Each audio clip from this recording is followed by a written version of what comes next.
तत्ववृत्ति में जो टीका है गाथा है उसको यहाँ समझा रहे हैं। केवली भगवान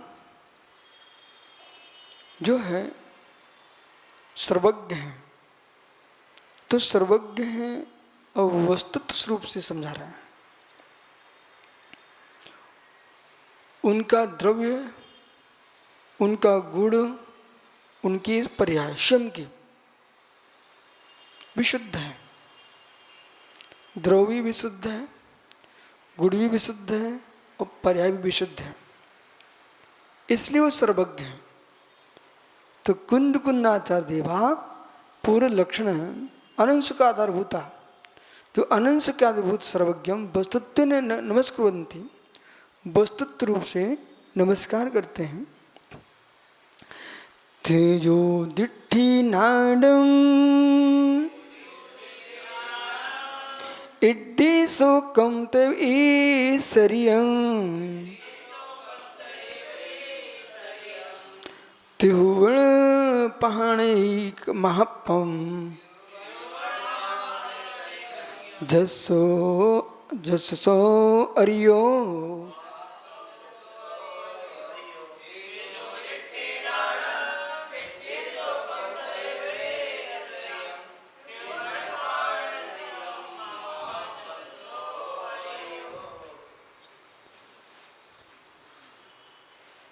यह कह रहे हैं वे परमात्मा अरिहंत कैसे हैं।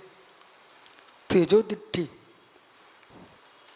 दिट्ठी यानी दर्शन, तेजो दिट्ठी प्रभा, तेज प्रभा मंडला, जिनका प्रभा मंडल अत्यंत तेज है। वो प्रभा मंडल है, आभा मंडल, वही भामंडल इतना तेज है जो कैसा है, जगत्रे कालत्रे वस्तुगतम युगपद भासमान्यत्वम अस्तित्वम ग्राहकम। दृष्टि इतनी तेज है, जगत्रे कालत्रे वस्तुगत सामान्यत्व ग्राहकम।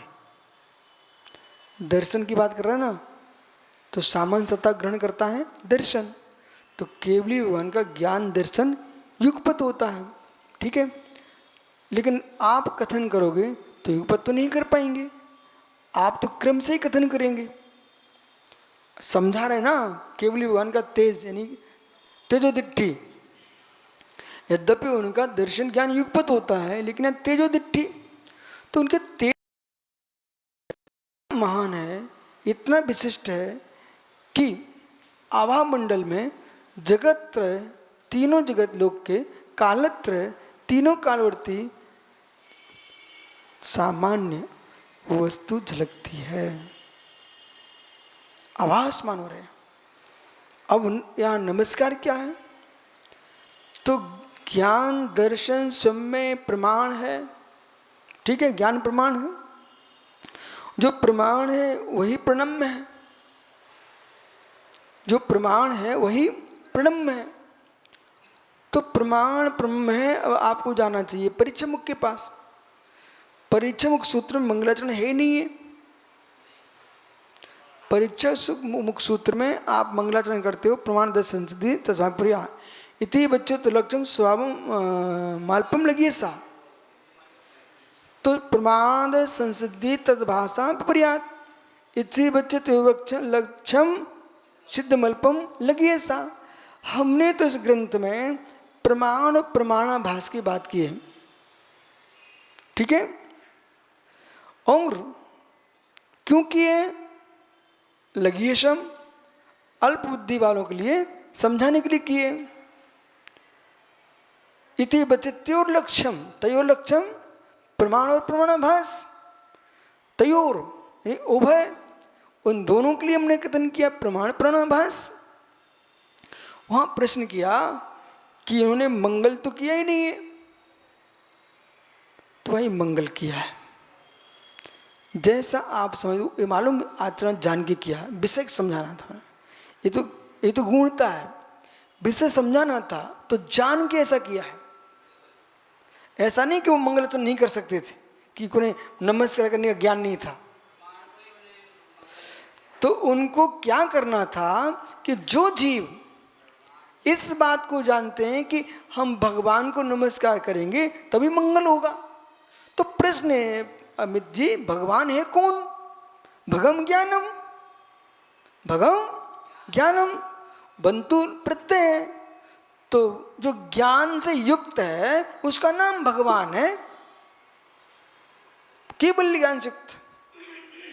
अब आजकल तो गली गली में भगवान घूमने लग गए, एक अक्षर ज्ञानी वही भगवान हो जाते हैं। सीधा सीधा प्रकट परमात्मा की दृष्टि से कथन करोगे, प्रकट परमात्मा की दृष्टि से कथन करोगे तो यहां व्यक्त पर्याय में भगवान वही होता है जो केवल ज्ञान से युक्त होता है। व्यक्त पर्याय में भगवान वही होता है जो केवल ज्ञान से युक्त होता है, ठीक है, केवल दर्शन से युक्त होता है। अब प्रश्न है कि मंगल नहीं किया आपको, ऐसे दिख गया मंगल? बोल कैसे? इस पर झलक गया मंगल। बोले कैसे झलका मंगल? प्रमाणाधार संसिद्धि, प्रमाणादर्थ संसिद्धि। क्या मतलब? प्रमाण से अर्थ की सिद्धि होती है। और प्रमाण क्या है? सम्यक ज्ञानम प्रमाणम, सम्यक ज्ञान प्रमाण है। जब सम्यक ज्ञान प्रमाण है, वो सम्यक ज्ञान जो प्रमाण है, सकल प्रमाण कौन सा ज्ञान है? केवल ज्ञान। तो जब हमने प्रमाण को नमस्कार किया तो क्या केवली को नमस्कार नहीं हुआ? क्या गुण से विरहित द्रव्य है? हमने गुणों को नमस्कार किया है तो गुड़ी को नमस्कार हुआ कि नहीं हुआ? इसलिए प्रमाण को नमस्कार करने से ही यहां मंगलाचरण हो जाता है। आगे समझ में? फिर जगन मोहन लाल शास्त्री ने इसका संक्षेप में हिंदी संस्कृत किया। पता आपको महात्मा जी? परीक्षा मुक्त पर टिप्पणी करे तो उन्होंने कहा कि मंगल नहीं करने पर भी ग्रंथ पूरा हो गया और मोक्ष मार्ग प्रकाशक में मंगलाचरण किया गया है, तब भी ग्रंथ पूरा नहीं हुआ। मंगल में मंगलकरण, बीतराग विज्ञान, ताहिते अनाहते, अरे डिस्टर्ब कर दिया। मंगल में मंगलकरण, बीतराग विज्ञान, जाता ही ते भय अरंताद सिद्ध भगवान। तो अब ये मंगलाचरण तो किया पंडित टोडरमल जी ने, लेकिन उनके तो बीच में ही मृत्यु हो गई। वो भी किस तरीके से हुई है आप सबको विदित है, हाथी पगतले दबा दिया गया। तो फिर आपको मालूम होना चाहिए ये मंगल करने से अमंगल नहीं हुआ। मंगल तो मंगल ही करता है, लेकिन पूर्व में बद्ध कर्म के उदय से अमंगल हो गया। वो अमंगल से मंगल नहीं होता है, अमंगल से अमंगल ही होता है। पूर्व बद्ध पुण्य के उदय से अमंगल करने वालों के भी मंगल होता है। फिर सार क्या निकला? मंगल से ही मंगल होता है। सार क्या निकला? मंगल से ही मंगल होता है। कोई बोलो इस पर, कोई मैं व्याप्ति घटित कर रहा हूं।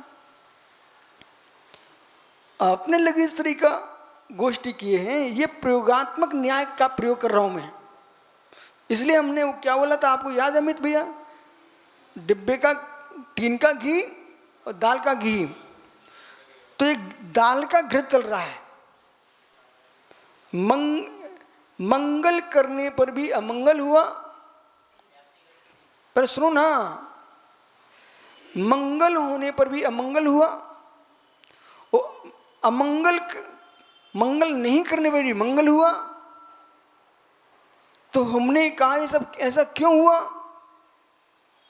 क्यों हुआ? तो व्याप्ति ये घटित करना, खींच तान के लाइए ना विवेक पूर्वक। कार्य तो मंगल से ही पूर्ण हुआ है। मुस्काओ बाद में, पहले व्याप्ति लाओ।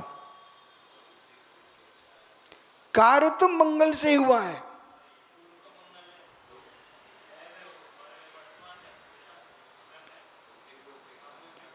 ठीक है ना, कार्य तो मंगल से हुआ है, बोलो इसकी व्याप्ति बनाइए आप तो।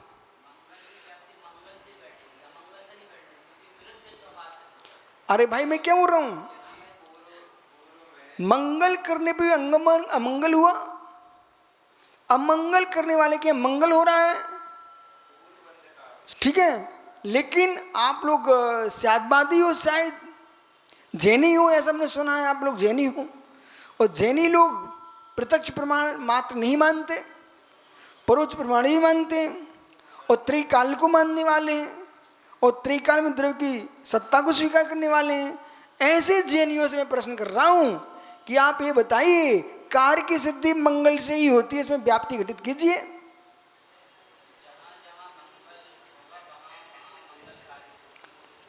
हाँ हाँ, पर जहां वर्तमान में मंगल नहीं है वो फिर भी मंगल हो रहा है, तो ऐसा बोलना सीखो ना जोर से, ऐसा बोलो जोर जोर से, इसलिए बोलो देखो वो भाई है ना प्रतिदिन आता है, कुर्सी पे बैठा ना, उसका समय नित्य है, अभी आएगा 2 मिनट बैठा रहेगा चला जाएगा शांति से, कोई मतलब नहीं उसको। एक दिन उसने प्रश्न किया था धर्मशाला क्या है, भाई समझ में आ गया धर्मशाला, चलो क्या नाम बेटा है, मोनू और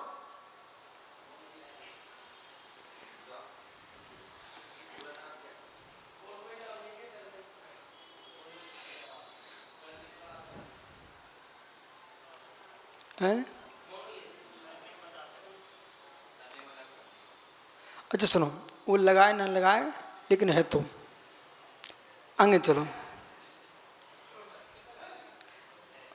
तो मूल पे आओ, ये आपको बार बार बोलना चाहिए, हर प्रवचन में बोलना चाहिए। क्यों बोलना चाहिए, इसलिए बोलना चाहिए कि जगती पर ऐसे लोग हैं जो धर्म छोड़ के भाग रहे हैं। क्यों भाग रहे हैं,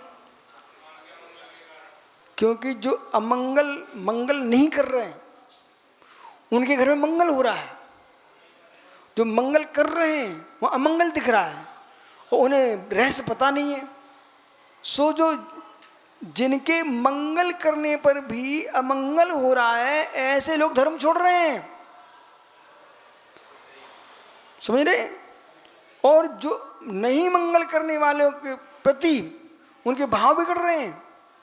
बोले क्या है संसार की लीला, ये लोग अरबपति खरबपति बैठे हुए हैं, शराब पी रहे हैं, मांस खा रहे हैं और लाखों पर खेल रहे हैं, देश पर राज्य कर रहे हैं, हम लोग पूजा कर करके मरे जा रहे हैं। ऐसा विचार मत कीजिए आप। जो मांस और शराब पी करके धनपति बने बैठे, वो मांस शराब से धनपति नहीं बैठे, पूर्व में धर्म करके आए थे, इसलिए उसका फल भोग रहे हैं। बेचारे आज जो अशुभ कर रहे हैं उनके लिए भी 2 गतियां और रखी हमारे पास। भविष्य इनका नरक है, त्रियंच है, ठीक है। पापानुबंधी पुण्य करके आए थे, पापानुबंधी पुण्य करके आए थे, सो पुण्य से संपत्ति मिली है लेकिन लगी पाप में। और आप जो है मंगल कर रहे हो तब भी अमंगल दिखाई दे रहा है। ये भगवान की भक्ति से तुम दरिद्री नहीं हुए हो, धर्म करने से कोई दरिद्री नहीं होता। तुम इतने पूर्व में पाप करके आए हो कि वर्तमान का धर्म फलित नहीं हो पा रहा है, ये तुम भोग लोगे, भविष्य में ये धर्म तुम्हारे काम में आएगा, क्योंकि बंदे को पाणम को ऊंचा। इस प्रकार से ये बातें सारस्वत जी, महात्मा सौम्य सागर जी, जितने यहाँ सागर बैठे हैं, आप लोगों का कर्तव्य है, यदि तुम्हारे पास भीड़ आ रही है, लोग आ रहे हैं, तो उन्हें आप अपने तन से क्यों चिपकान रखना चाहते हो। आपसे मतलब मैं जगत के साधुओं से कह रहा हूँ, यदि वो तुम्हारे पास तुम्हारे नियोग से, तुम्हारे आभा मंडल से, तुम्हारे प्रभाव से, तुम्हारे राग से, जैसे भी आ रहे हो तुम्हारे पास, तो तुम्हारा दायित्व बनता है कि यदि ये मेरे पास आए हैं। कल एक सज्जन ने हमसे प्रश्न किया, आप इतने, क्योंकि लोग सब जानकारी रखते हैं, बोले इतने 1000 किलोमीटर तुमने पैदल चल लिया महाराज जी। मैंने कहा हाँ। बोले इतना चलते हो। और वो स्वयं गिनाने लग गया, 134 35 पंचगण कर लिए। मैंने कहा मैंने तो एक भी नहीं किया, लोगों ने किए, उन्होंने हमको बुला लिया सो हम चले गए थे। बोले फिर? हमने कहा भाई समझ, हमारे लाखों करोड़ों मंदिरों को बदला गया, प्रतिमा तोड़ी गई, विश्व में मूर्ति पूजा सिखाने वाला कोई दर्शन है उसका नाम जैन दर्शन है, अन्य कहीं मूर्ति पूजा होती नहीं थी। ठीक, तो बदले तो भाई इतना बदला गया है, तो तोड़ने वाले ने, बदलने वाले ने हार नहीं मानी, तो हम रखने वाले हार क्यों मानेंगे? जिनके पाप का उदय हो तुम तोड़ो, हमारा पुण्य का हम रख रहे हैं। चलिए फिर प्रश्न आया, इतने ग्रंथ। मैंने कहा भाई 6 महीने तक होलियां जली थी, उसका तुम कुछ करोगे नहीं करोगे? ओ भाई पद्म पुराण पढ़े क्या आप लोग? राक्षस द्वीप रावण के वंश का था। राक्षस द्वीप किसका था? रावण के वंश का था। वो रावण कोई राक्षस माक्षस नहीं था, द्वीप का नाम राक्षस द्वीप था। तो राक्षस द्वीप में जन्म होने से वो राक्षस वंशी कहलाए। कोई राक्षस निशाचर नहीं था वो रावण, पंडित था, पंडित विद्वान। तो मतलब वो राक्षस द्वीप था, उसे बार बार ऐसा ध्यान आता था।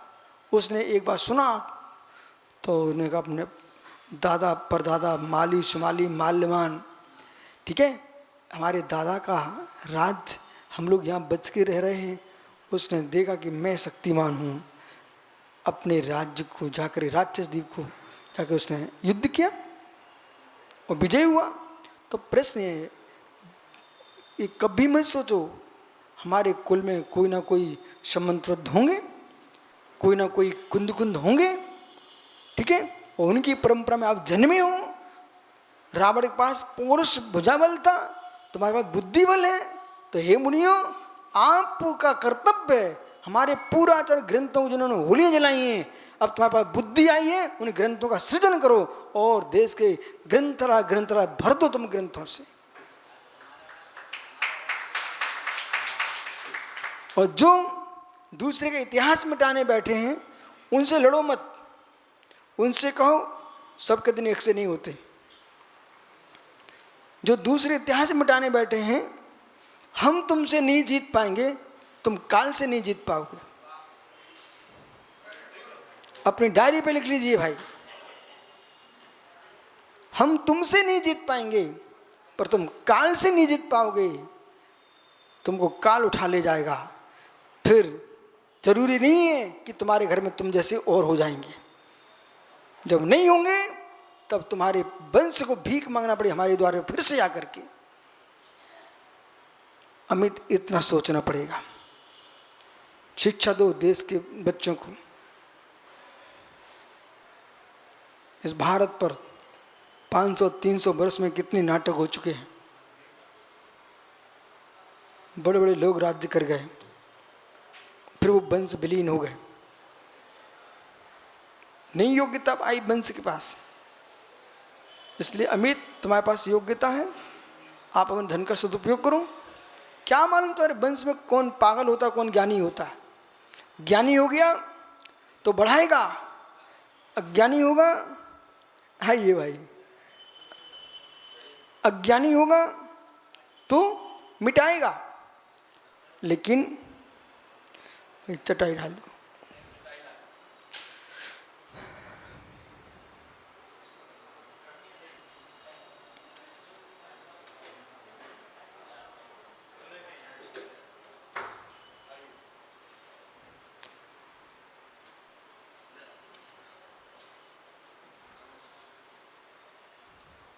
पूरा तो कर लो, बस 2 मिनट में जाते हो। हाँ कहाँ थे भाई, क्या लिखा?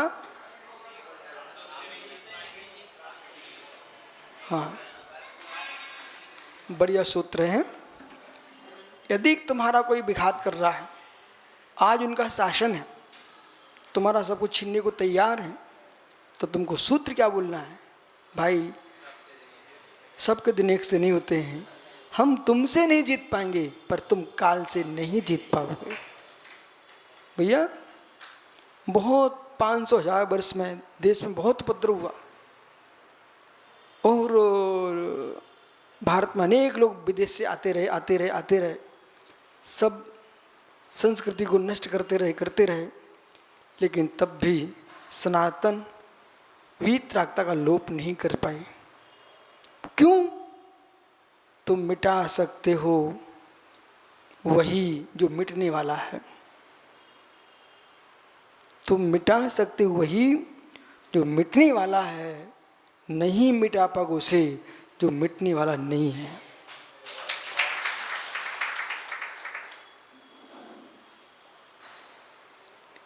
मंदिर मिटा सकते हो, तीर्थ मिटा सकते हो, बदल सकते हो, अधिकार जमा सकते हो, लेकिन किसी के भीतर की भावना का नाश नहीं कर सकते। ऐसा समय आया कि श्रावकों ने दाढ़ी बढ़ा करके भी वो धर्म को बचाया है।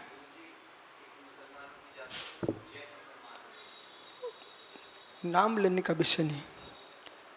आगरा में घर के द्वारे पर टोकनी रख करके मुर्गे रखे उसमें जैनी ने,